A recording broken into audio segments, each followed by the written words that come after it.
There are fewer publicly traded companies over the past decade. We've seen thousands either be acquired or go out of business, and some would say that that means fewer employers to choose from, but also you and Jamie Dimon of J.P. Morgan have come out and said, you know, maybe part of the problem is forcing companies to give quarterly guidance, and that tends to destabilize things. And the Business Roundtable has said they would rather see biannual, twice a year. And then on top of it, President Trump has said he'd like to see that investigated. What would that change? So one of the questions, you know, I started out investing, well, really when I was 12, but when I started visiting companies and everything when I was in my 20s, one of the questions I used to ask then, and I still ask it now, if I'm looking at your company and you're running it in public stock, I say, what would you do differently if you owned it all yourself and you couldn't sell it and your family had to keep it for 50 years?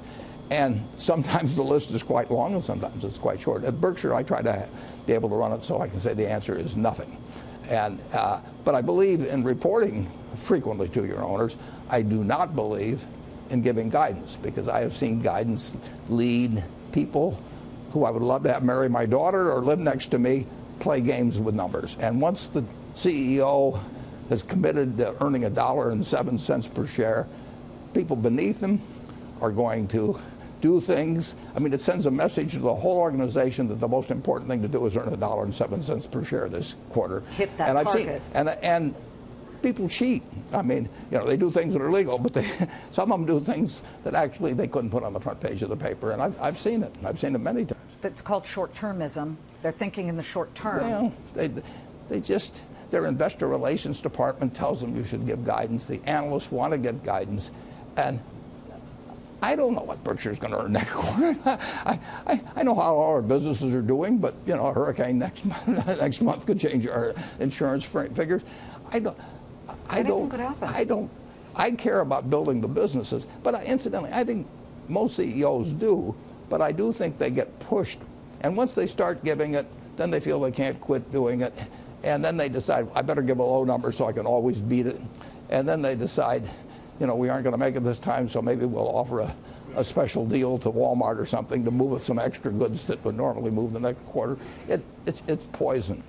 There is a short-term, possibly longer-term situation with the trade wars and the tariff wars. You have a broad span of more than 80 companies in different industries. What is the number one effect that you have seen?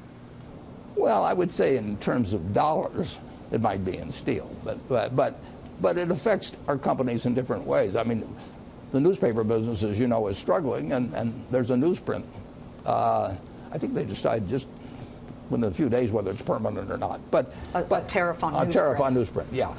And it was a story about it. It was instigated by a domestic producer, but we need Canadian newsprint to keep putting out papers, and it will be a significant price increase. But that's happening in various ways in various spots. Well, and I talked to the Precision Steel guys. You own that Sure. company, and they told me already they were seeing, this was back in May at the Berkshire meeting, that they were seeing prices spike and that they would eventually have to pass that cost on to customers. Not eventually, but quickly. Has that happened in some of your businesses? Well, it's happened at Precision, as you mentioned, Yes. and that's a small one, but it's happened at MyTech, which buys a lot of steel. I mean, it buys everything.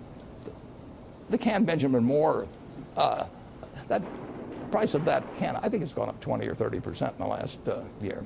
Do you think, though, at the end of the day, President Trump's tough rhetoric on all of this may ultimately end up in a fairer trade deal here and there for the United States? Well, also, I mean, he's negotiating in his own way, but we do not want to have trade wars over time, and on the other hand, you don't want to give away the store. So it's a question of how you do negotiate, but trade benefits the world.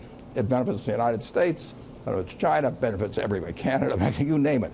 We will not have as productive a world for your children and grandchildren if it's a world of lots of trade barriers. There's no question about that. How to get that so it benefits the most people is different. There's different ways of trying to get at that, but the goal has to be something where goods flow from around the world seamlessly. And incidentally, we have 12% of our GDP or close to it in exports now. In 1970, it was only 5%. So we sell a lot of things the rest of the world wants. The president's particularly going after China. It is not news that China steals intellectual property.